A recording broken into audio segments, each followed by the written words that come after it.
अस्सलाम वालेकुम व्यूअर्स, उम्मीद है आप सब लोग बिल्कुल खैरियत से होंगे, मज़े में होंगे। और आज जो हमारा टॉपिक है वो है लेवल्स और बायोलॉजिकल ऑर्गेनाइजेशन, और उसमें हमारा टॉपिक है ऑर्गन्स एंड सिस्टम्स। तो चलिए चलते हैं आज के टॉपिक पे। और सबसे पहले आपको वार्मली वेलकम करते हैं आपके फेवरेट बायो चैनल बायोबी में। तो व्यूअर्स, अगर आपको इस चैनल पर मौजूद प्रेजेंटेशंस वीडियोस पसंद हो तो प्लीज़ मेरे चैनल को ज़रूर सब्सक्राइब करें।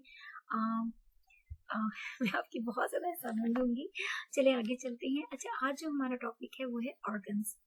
अच्छा, बात ये है कि जो मल्टी सेलुलर ऑर्गेनिजम्स होते हैं उनमें जो डिफरेंट टिश्यूज होते हैं वो किसी खास काम को परफॉर्म करने के लिए इकट्ठे हो जाते हैं, ताकि वो काम बहुत अच्छे तरीके से हो सके, स्पीडली हो सके, एफिशिएंटली हो सके। तो उस तरह के स्ट्रक्चर्स को हम कहते हैं ऑर्गन्स। यानी कि जब डिफरेंट इश्यूज एक खास काम को करने के लिए इकट्ठे हो जाएंगे ताकि वो काम बेहतरीन तरीके से मुकम्मल हो जाए, तो उसको हम ऑर्गन्स कहेंगे। अब हमारी बॉडी में डिफरेंट ऑर्गन्स हैं। जिस तरह से कान हमारी बॉडी में एक ऑर्गन है जिसकी मदद से हम सुन सकते हैं, हार्ट हमारी बॉडी में एक ऑर्गन है जिसकी मदद से हमारी बॉडी में चीज़ें एक जगह से दूसरी जगह मूव करती हैं या ट्रांसलोकेट होती हैं। इसी तरह से आईज होती हैं जिनकी मदद से हम देख सकते हैं। तो हमारी बॉडी में different organs different function perform करते हैं और हर ऑर्गन डिफरेंट टिश्यू से मिलकर बनता है। अच्छा, ऑर्गन्स की बहुत ज़्यादा अहमियत होती है क्योंकि उसकी वजह से हमारी बॉडी में जो फंक्शंस होती हैं वो बहुत बेहतरीन तरीके से परफॉर्म होती हैं। अच्छा, यहाँ पे मैंने एक ऑर्गन ड्रॉ किया है। हमारी बॉडी में एक ऑर्गन होता है स्टमक, जो कि स्पेशलाइज्ड है खुराक को डाइजेस्ट करने में, और ये ऑर्गन हमारी बॉडी में प्रोटीन को डाइजेस्ट करता है। अब हमारी बॉडी में ये जो ऑर्गन होता है ये डिफरेंट टिश्यूज के ऊपर मुश्तमिल होता है। जैसे अगर हम यहाँ पर देखें, यहाँ ये मैं एरो लेके आ रही हूँ, यहाँ पर जो स्टमक की सबसे इनर वॉल है जिसको हम इनर लेयर है जिसको हम सिक्रेटरी एपिथेलियम कहते हैं, ये एक टिश्यू है।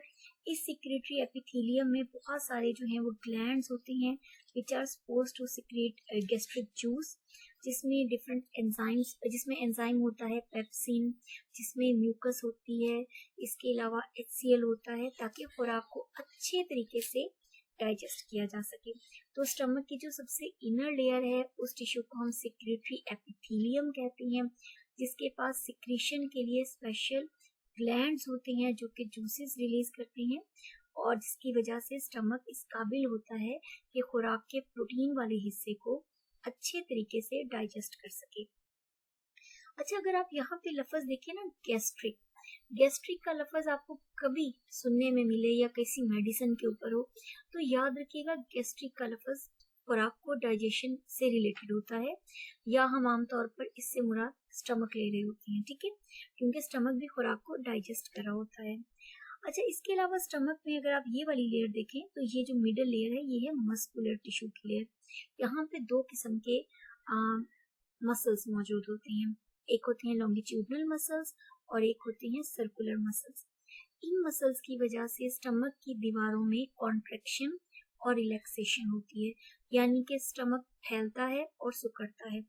तो जब वो इस तरह से कॉन्ट्रैक्ट और रिलैक्स होगा तो उसका एक फायदा ये होगा कि यहाँ पर जो खुराक होगी उसके साथ बहुत अच्छे तरीके से ये जूसेस या एंजाइम्स मिल जाएंगे और खुराक अच्छे तरीके से डाइजेस्ट होगी।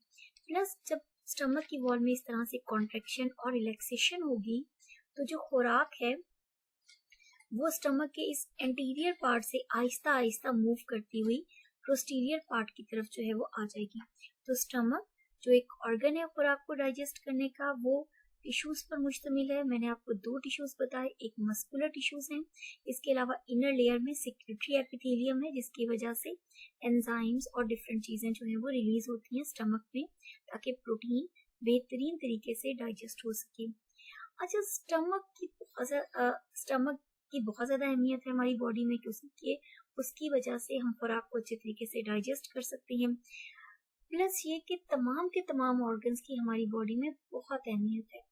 ऑर्गन्स की वजह से एक ऑर्गेनिज्म अपने काम को बेहतरीन तरीके से परफॉर्म करता है, काम की क्वालिटी भी अच्छी हो जाती है और काम की क्वांटिटी भी अच्छी हो जाती है। तो एफिशिएंट अकम्प्लिशमेंट के लिए लिविंग थिंग्स में, मल्टी सेलुलर ऑर्गेनिजम्स में ऑर्गन्स को बनाया गया है। अच्छा, अब बात है कि मल्टी सेलुलर ऑर्गेनिजम्स में आपको ये सारी चीजें एनिमल्स में मिलती हैं या प्लांट्स में मिलती हैं। अगर हम देखें तो ऑर्गन्स जो हैं वो बहुत ज्यादा बेहतरीन, वेल डिफाइंड और कॉम्प्लेक्स फॉर्म में मौजूद हैं एनिमल्स में। ठीक है, तो किंगडम एनिमिलिया के हर मेंबर में, मेजॉरिटी मेंबर्स में, बल्कि मेजॉरिटी कहना चाहिए, आपको जहाँ पे भी आपको टिश्यूज या ऑर्गन्स मिल रहे हैं वहां पर आपको ऑर्गन्स बहुत अच्छे और बहुत बेहतरीन मिलेंगे। अब एनिमल्स में क्या होता है कि ये जो ऑर्गन्स होते हैं वो कंबाइन होके सिस्टम्स बनाते हैं। अब यहाँ पर मैंने एक पिक्चर लगाई है, ये डायग्राम है रिप्रोडक्टिव सिस्टम ऑफ फ्रॉग की। तो एनिमल्स में डिफरेंट सिस्टम्स होते हैं, जैसा कि हमारे यहाँ डाइजेस्टिव सिस्टम है, सर्कुलेटरी सिस्टम है, एक्सक्रीटरी सिस्टम है, रिप्रोडक्टिव सिस्टम है, नर्वस सिस्टम है। तो ऑर्गन्स जब एनिमल्स में मिलते हैं तो सिस्टम्स बनाते हैं। आपको ऑर्गन्स प्लस सिस्टम्स अगर बेहतरीन देखने हैं तो वो सिर्फ एनिमल्स में होते हैं। एनिमल्स में अच्छे बेहतरीन ऑर्गन्स और फिर उनसे बनने वाले सिस्टम्स क्यों होते हैं? क्योंकि ऑर्गन्स और सिस्टम्स के होने से एनिमल्स जो बहुत सारी एक्टिविटीज में इन्वॉल्व होते हैं, बहुत सारे फंक्शन कर रहे होते हैं, वो बेहतरीन तरीकों से करते हैं। तो एनिमल्स के यहाँ काम की मिकदार बहुत ज्यादा होती है। इसके बरक्स अगर हम प्लांट्स में देखें तो प्लांट्स में आपको ऑर्गन लेवल उतना ज्यादा बेहतरीन नजर नहीं आता। प्लांट्स में डिफरेंट पार्ट्स होते हैं, आपने यकीनन सुने होंगे कि प्लांट्स में रूट्स होती हैं, प्लांट्स में स्टेम्स होते हैं, प्लांट्स में फ्लावर्स होते हैं, तो प्लांट्स में लीव्स होते हैं। तो ये प्लांट्स के पार्ट्स होते हैं। ठीक है, अब इन पार्ट्स को जरा देखते हैं। देखिए, प्लांट्स में ये जो फ्लावर का पार्ट होता है ये इन्वॉल्व होता है उसकी रिप्रोडक्शन में। प्लांट फ्लावर्स की मदद से अपनी न्यू जनरेशन जो है वो बना रही होती हैं।